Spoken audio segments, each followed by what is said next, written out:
नमस्कार साथियों, जय श्री राम।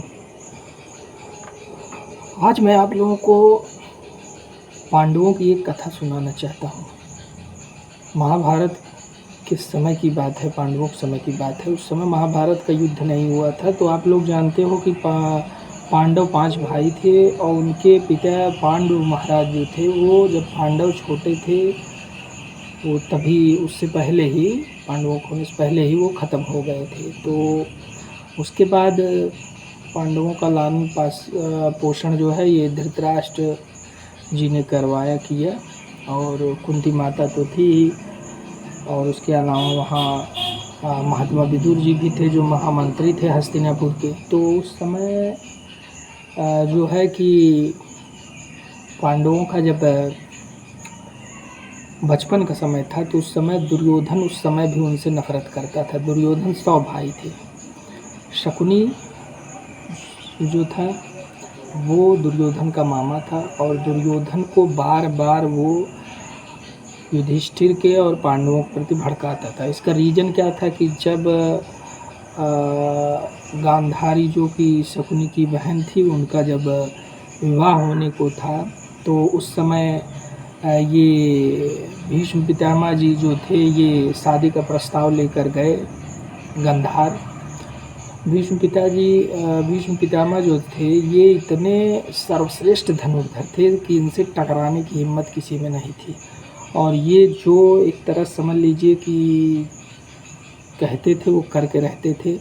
तो ये न्योता लेकर गए अपने मतलब पुत्र धृतराष्ट्र की शादी का गांधारी से। गांधारी जो थी वो ठीक थी, अंधी नहीं थी, लेकिन धृतराष्ट्र जो थे वो जन्म से ही अंधे थे। तो अब भीष्म पितामह को ना कौन कहे, उनके भाई धनुर्धर को सब जानते थे कि ये चाहें तो अभी पूरा गांधार कब्जा कर सकते हैं, मतलब हरा सकते हैं। इनको पराजित करने वाला इस पृथ्वी पर अभी कोई नहीं है। तो गांधारी के पिता जो थे उन्होंने शादी के लिए हाँ कर दी और यही बात शकुनी को चुभ गई और वो जो है अंदर ही अंदर भीष्म पितामह के प्रति एक नफरत भाव लिए। इसके बाद जब गांधारी का विवाह हुआ और गांधारी यहाँ हस्तिनापुर आई तो कुछ दिन बाद जो शकुनी है वो भी अपना राजपाट अपने पुत्र को देकर वो भी चले आए हैं हस्तिनापुर, क्योंकि उनको अपना प्रतिशोध लेना था। जब दुर्योधन हुआ तो उन्होंने दुर्योधन को भड़काना शुरू किया। चूँकि भीष्म पितामह के प्रिय पांडव थे, आचार्य विदुर महात्मा विदुर के प्रिय भी पांडव थे। तो बस यही देखकर वह जो शकुनी था वो उनका विरोध करने लगा। काफ़ी विरोध कर मतलब दुर्योधन को उन्होंने काफ़ी भड़काया पांडवों के प्रति। मैंने आपको बताया दुर्योधन 100 भाई थे। उसमें दुर्योधन का सबसे प्रिय जो छोटा भाई था उसका नाम दुशासन था, आप लोग जानते ही होंगे। तो दुर्योधन बार बार एक षड्यंत्र जो है शकुनी के साथ मिलकर करने लगा। लेकिन देखिए ईश्वर की कृपा देखिए, चूँकि भगवान उनके साथ थे। अब आप सोचिए, भगवान जो थे भगवान कृष्ण ये पांडवों के साथ थे और पांडवों के साथ होने के कारण ही बहुत बड़े बड़े संकट जो हैं ये पांडवों पर आए, लेकिन इनका कुछ कर नहीं पाए। सोचिए बचपन में ही भीम को जहर दिया गया। अब आप सोचिए यहाँ कितनी बड़ी कृपा प्रभु की थी कि भीम को एक ऐसा जहर दिया गया कि जिसका तोड़ उस समय पूरी पृथ्वी पर नहीं था। और संयोग देखिए कि भीम जब मर गए मतलब अचेत हुआ उस जहर के प्रभाव से, तो दुर्योधन और उसके भाई मिलकर उसको एक नदी में फेंक दिए। उस नदी का रास्ता नागलोक को जाता था। सोचिए उस जहर की तोड़ पृथ्वी पर नहीं है, लेकिन नागलोक भीम जाते हैं, वहाँ पे गिरते हैं। वहाँ के नाग मानव पुत्र देख के उनको काटने झपटते हैं, मतलब काटते हैं, चूँकि एक बैग वो गिरे वहाँ। और काटने से क्या हुआ कि वहाँ के जो विषधर सर्प थे उनके काटने से, देखिए सांप के जहर का विष जो है ये सांप से ही उतारा जा सकता है, सांप के जहर से ही। तो उस समय इतने विषैले सर्प जो थे जिन्होंने भीम को काटा, जिससे क्या हुआ कि भीम के शरीर में जो वह पृथ्वी पर का जो सबसे जहरीला जहर था ये धीरे धीरे क्या हुआ, उतर गया, साफ हो गया। और तब भीम को होश आया। और जब होश आया, चूँकि बालक था, उसके बाद वो लोग उसको पकड़कर अपने राजा के पास ले गए। नागलोक के जो नागराज थे, नागराज उनको देखे, पूछा बालक तू कौन है, कैसे यहाँ आया? तो बालक ने जब अपनी पूरी स्टोरी बताई कि मैं कुंती का पुत्र हूँ, पांडु का पुत्र, तब नागलोक के जो राजा थे नागराज, वो पहचान गए, क्योंकि कुंती जो थी उन्हीं नागराज की पुत्री थी। तो वो जान गए, करे ये तो हमारा नाती है। तुरंत उनको मतलब लाए, बैठाए, भाई सेवा सत्कार किए। और फिर सोचिए भगवान की कृपा को, उनको एक ऐसा द्रव्य उन्होंने पिलाया कि जिसमें 100 हाथियों का बल था। और भीम जो है वो पूरा प्याला पी गए। एक ही गिलास में 100 हाथी का बल, ऐसे ऐसे 10 गिलास पी गए। तो सोचिए 1000 हाथियों का बल भीम के अंदर उस दिन आ गया। मतलब सोचिए शकुनी का षड्यंत्र था कि भीम खत्म हो जाएगा, लेकिन प्रभु की कृपा देखिए कि भीम और शक्तिशाली होकर लौटा।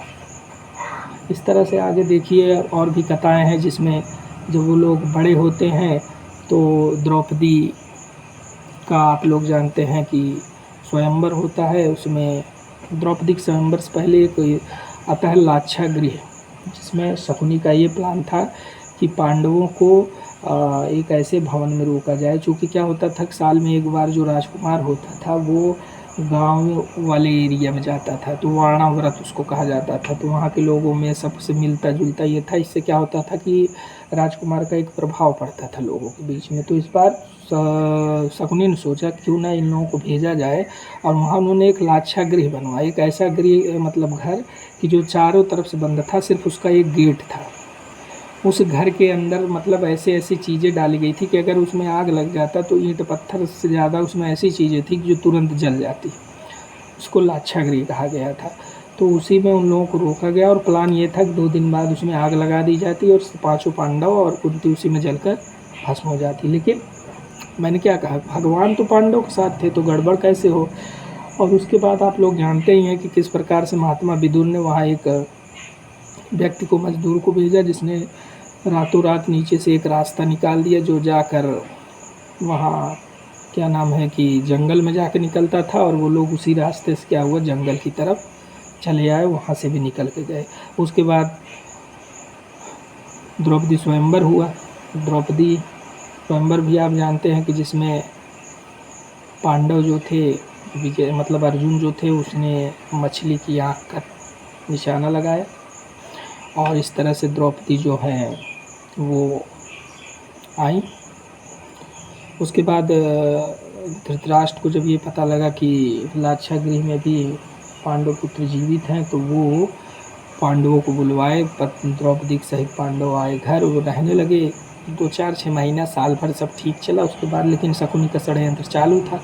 फिर शकुनी ने क्या काम किया कि मतलब अब चूँकि जब लाक्षागृह हुआ था उस समय आप लोगों को एक नई चीज़ जानते होंगे कि उस समय ये महात्मा विदुर ये चाहते थे कि अभी आप लोग प्रकट मत होइए, ताकि लोग ये जाने कि वो लोग सच में मर गए उसमें चल के। और ये लोग एक साधु के वेश में इधर उधर टहलने लगे, और यहाँ सब हल्ला हो गया हस्तिनापुर में, पांडव मर गए, जिसमें सब बहुत दुखी हुए।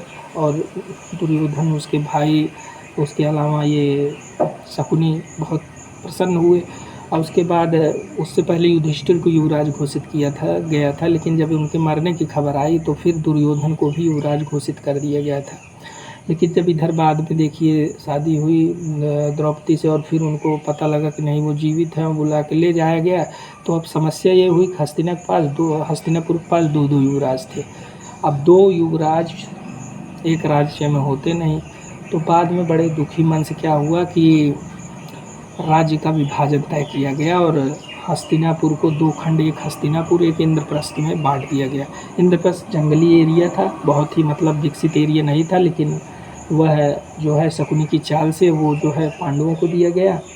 और जब पांडवों को दिया गया तो भगवान कृष्ण उनके साथ थे, भगवान उनके साथ थे, ध्यान दीजिएगा। तो भगवान कृष्ण कहे ठीक है, जो आपको मिला है आप लीजिए, और उस पर अब आप मेहनत कीजिए। और वो लोग उस पर परिश्रम करना शुरू किए। और बाद में इंद्रप्रस्थ देखिए बहुत ही सुंदर जो है एक नगरी बन गई, और हस्तिनापुर से भी सुंदर नगरी इंद्रप्रस्थ बन गई। अब शकुनी दुर्योधन को ये लगने लगा कि अरे ये तो बहुत सुंदर नगरी है, हम लोग तो सोचे थे यहाँ कुछ नहीं, लेकिन यहाँ तो अथाह भंडार है। तो अब इसको कैसे कब्ज़ किया जाए, तब वहीं पे शकुनी के द्वारा द्वित का आयोजन किया जाता है। जुआ खेलने के लिए आमंत्रित किया। पहले में क्या था कि क्षत्रियों को युद्ध और जुआ में अगर आमंत्रित किया जाता था तो वो अगर वो असली क्षत्रिय हैं तो उसको ना नहीं कह सकते थे। ये शकुनी जानता था कि युधिष्ठिर बहुत धर्मात्मा है, वो ना नहीं कर पाएंगे, और इस तरह से शकुनी के जाल में फंसकर द्वित खेलने के लिए तैयार हो गए, जुआ खेलने के लिए। और राजमहल में जुआ चला, उसका दृष्टांत आप लोग टीवी पे देखते ही हैं कि किस प्रकार से मतलब सब चीज़ वो युधिष्ठिर महाराज हारते चले गए। अंत में दुर्योधन उनको चढ़ाता चला गया, अंत में अपने भाइयों को भी दांव पे लगा दिए, वे भी हार गए। लास्ट में द्रौपदी को भी दांव में लगाए, द्रौपदी को भी हार गए। और फिर जब द्रौपदी को दासी के रूप में घसीटते हुए दुशासन लाया और उनका चीरहरण करने लगा, तब भगवान तो साथ थे ही। और द्रौपदी पहले भीष्म पितामह की तरफ गई, फिर आचार्य द्रोण की तरफ गई, कृपाचार्य की तरफ गई, विदुर की तरफ महाराज धृतराष्ट्र, लेकिन कोई उसका सहयोग जब नहीं दिया तो अंत में वो भगवान की शरण में गई, भगवान श्री कृष्ण के। और भगवान तो कब से एक तरह से प्रतीक्षा कर रहे थे कब ये मेरी शरण मेरी प्रार्थना करे, लेकिन लेट क्यों हुआ, क्योंकि द्रौपदी पहले भीष्म पितामह आचार्य द्रोण इन सब की शरण में जा रही थी और भगवान यही प्रतीक्षा कर रहे थे कब वो मुझे पुकारे। और जैसे ही द्रौपदी ने भगवान को पुकारा और भगवान देखिए आए कि वही कहा गया है कि नारी बीच साड़ी की साड़ी बीच नारी, साड़ी इतनी बढ़ती चली गई, इतनी बढ़ती चली गई कि दुशासन थक कर बेहोश हो गया। अंत में इस तरह से द्रौपदी की लाज बची और वहीं द्रौपदी ने श्राप दिया कि मतलब तुम्हारे स्कूल का विनाश हो जाएगा, और वास्तव में बाद में कुरुवंश का विनाश हुआ। और इसके बाद आप लोग जानते हैं कि वहीं से फिर गए और 2 साल बाद फिर से षड्यंत्र रचकर, चूँकि युधिष्ठिर आप लोग जान लीजिए बहुत धर्मात्मा आदमी थे, और कोई होता तो ये सब होने के बाद तो फिर जाता ही नहीं, लेकिन युधिष्ठिर बहुत ही धर्मात्मा, धर्म के ही प्रतीक थे। तो शकुनी के चढ़ाने पर दुर्योधन जो है अपने पिता से हट करने लगा, और इस प्रकार से हार कर धृतराष्ट्र ने फिर से जुए के लिए आमंत्रित किया। इस बार पांडवों में ये विचार हुआ कि नहीं, इस बार हम लोग दांव पर ये सब नहीं लगाएंगे, भाइयों को इनको सिर्फ धन को लगाया जाएगा। तो उसमें सीधा ये प्रस्ताव हुआ कि जो हारेगा वो 12 वर्ष का वनवास और 1 वर्ष का अज्ञातवास उसको करना पड़ेगा, और जो जीतेगा वो इंद्रप्रस्थ को रखेगा। अज्ञातवास माने उस 1 वर्ष तुम कहीं दिखना नहीं चाहिए, अगर तुम कहीं दिख गए तो तुमको फिर से 12 वर्ष वनवास 1 वर्ष अज्ञातवास दिया जाएगा। तो इस प्रकार से पांडव वन विचरण करने लगे और 12 वर्ष तक वनों में रहे। 1 वर्ष लास्ट में उन्होंने यहाँ अपने प्रताप राजस्थान के पास एक मत्स्य देश है, वहाँ के राजा के यहाँ दासों की तरफ वो बिताया। वहाँ एक बहुत ही एक तरह से जानिए आतताई एक योद्धा था जिसका नाम था कीचक।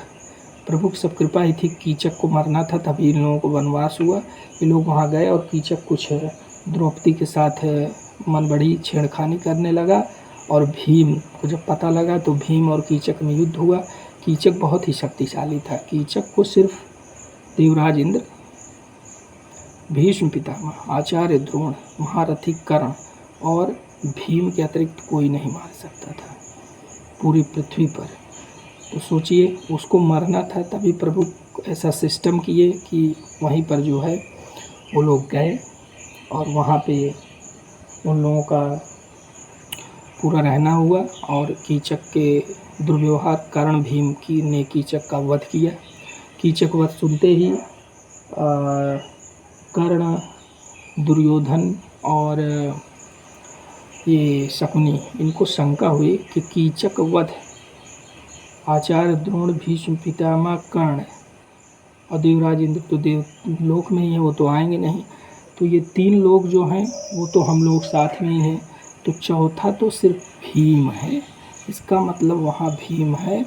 और वो लोग सोचे कि होल हमने तो अज्ञातवास उनका भंग किया, तुरंत आक्रमण कर दिया। कहाँ कि मत्स्य देश पर।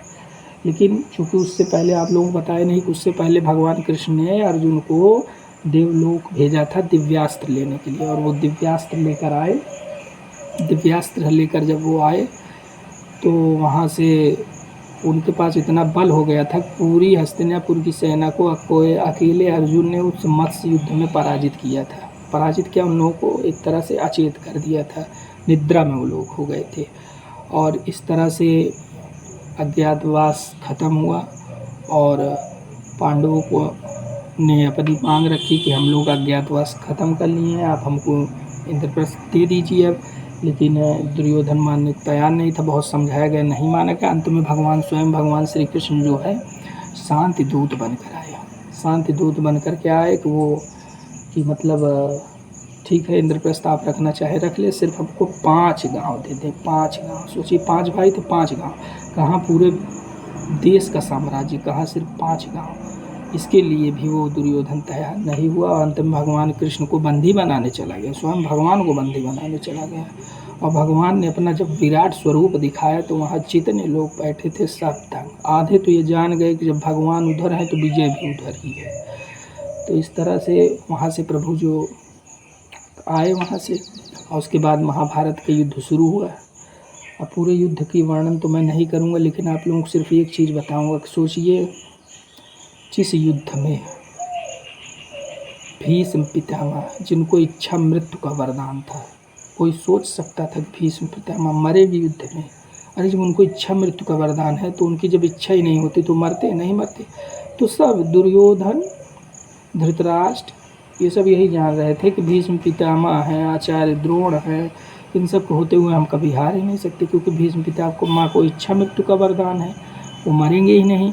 आचार्य द्रोण को ये वरदान था कि जब तक उनके हाथ में धनुष है उनको युद्ध में कोई पराजित नहीं कर सकता था, ये उनको वरदान था। सोचिए, कोई ये सोच सकता था, कोई ये सोच सकता था कि ऐसा होगा? लेकिन फिर सब प्रभु की कृपा है। अब आगे की स्टोरी आपको अगली वीडियो में बनाएंगे। जय श्री राम, जय श्री कृष्ण।